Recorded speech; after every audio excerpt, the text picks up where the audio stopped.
Hello everyone, my name is Robin, and RWBY's original soundtracks are now back onto music streaming platforms. This is mostly from September, and it is only for volumes 1 through 8, and not volume 9. I'll get to why that is in a bit, but moving quickly through other news, the show proper is still in limbo. VIZ Media acquired RWBY, but has still not made previous volumes available on any streaming platforms or any physical media re-release, nor have they announced anything concrete about the show's future. We should expect the past volumes to become available soon, but news about a future one? Personally, I doubt as much for quite some time, but that is not the topic for now. Let's get back to the music.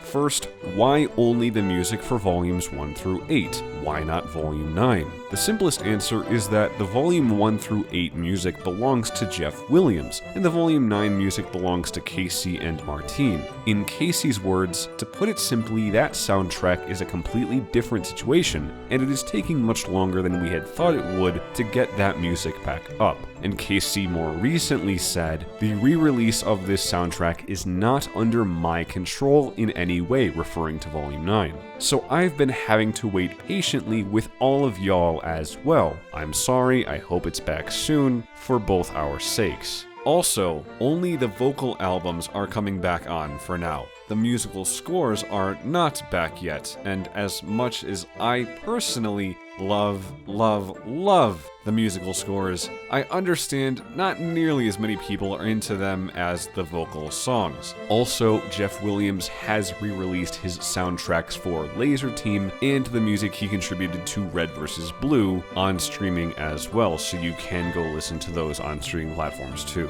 For the rest of this video, I will give a timeline of events and explain how and why it took so long to restore RWBY Volume 1 through 8's music back to streaming platforms. So, Rooster Teeth's shutdown was finalized on May 10th earlier this year. Both RWBY proper and the show's music were still on streaming platforms for a short while after that, but they disappeared. The licenses to distribute the show likely expired at that point, and nobody had the authority to renew them at the time. Soon after, on July 5th, it was announced at Anime Expo that VIZ Media acquired RWBY, and they had the full rights for licensing, distribution, merchandising, etc. They said that they would restore both the show proper and its music to the appropriate platforms, and again, we are still waiting on the show. Since then, Jeff Williams had been working hard with VIZ Media to restore the music, but Casey said the legal work involved in having the ownership change hands was one hurdle, but there was actually more to it.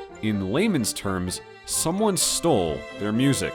You may have noticed that you could stream some of these songs on your stream platform of choice as all of this was going on. Before, it was quote-unquote properly restored. Long story short, that was the music, but it was illegitimate, with no revenue going to the actual musicians. Someone else, quote-unquote, restored and had been profiting off of the stolen music. So aside from the legal processes, Jeff Williams also had to fight against this thief, this pirate essentially, in order to regain control of his own music.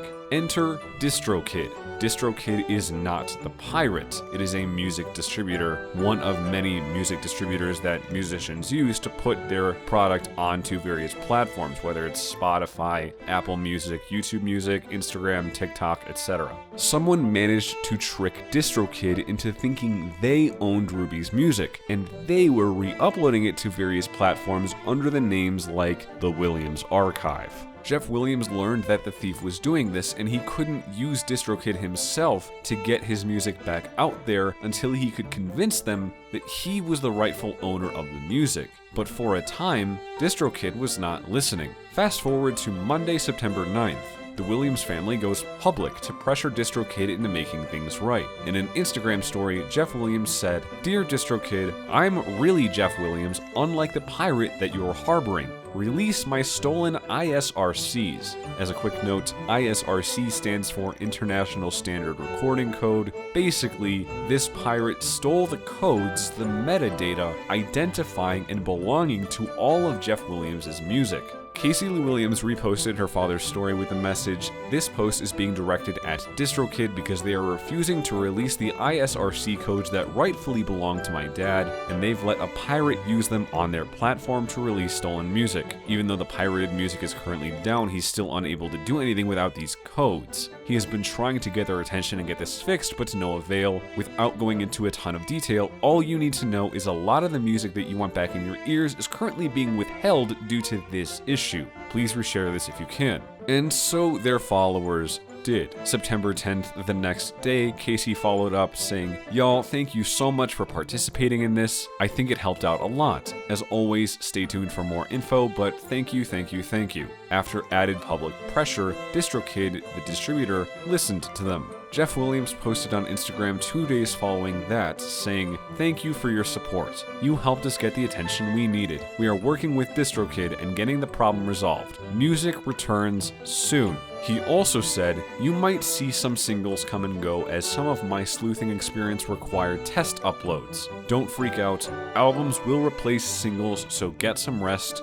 You'll need your energy for rocking out soon." First, it was The Sky is Falling from Volume 8, using fan art originally made for Jeff Williams for RTX 2017. Next, it was This Will Be the Day, with cover art of a younger Jeff and Casey Lee Williams. And finally, Jeff began properly restoring the vocal albums on September 18th. In an Instagram post, he said, "Songs part 1 through 8 will be available over the coming hours and days. Same songs, new artwork, and new album titles. I was unable to secure a license for the previous artwork and titles. The songs will show up in all of your pre-existing Spotify playlists. I can't confirm how it works on other platforms, hopefully the same. We are so happy that we are able to get the music back into your ears. We know that it's been a weird few months and unexpected problems like piracy, locked up ISRC codes, etc. have been painfully slow and expensive to resolve. Thank you for listening all these years, for your kind words, and for having our back. Extra thank you to the people who refuse to support piracy. Scores part 1 through 8 will arrive soon. Let's keep moving forward." That is all for now. Jeff and Casey Lee Williams and Martin Gonzalez did and or are doing what they can to get the music restored to streaming services, but after Rooster Teeth was shut down, they and everyone else were thrust into unfamiliar situations with unique challenges. All of RWBY's music will be on the appropriate platforms soon enough, but there are still more roadblocks to sort through. As for the show proper, again, VIZ Media has said that they will make it available to digitally and physically watch in the future, which they still have not done, as well as explore avenues to continue telling the story. And personally, on the latter front, I don't know how long it will be until we get news, but I personally wouldn't expect any new content in the RWBY universe until 2026 at the very earliest, assuming that something concrete is even in the works right now.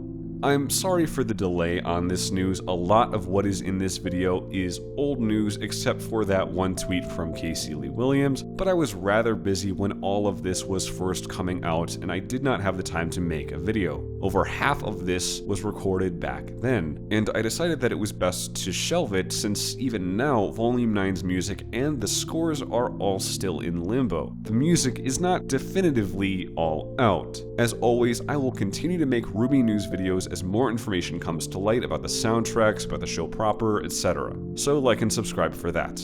I'll see you next time. I'm Robin Rising. Have a good one.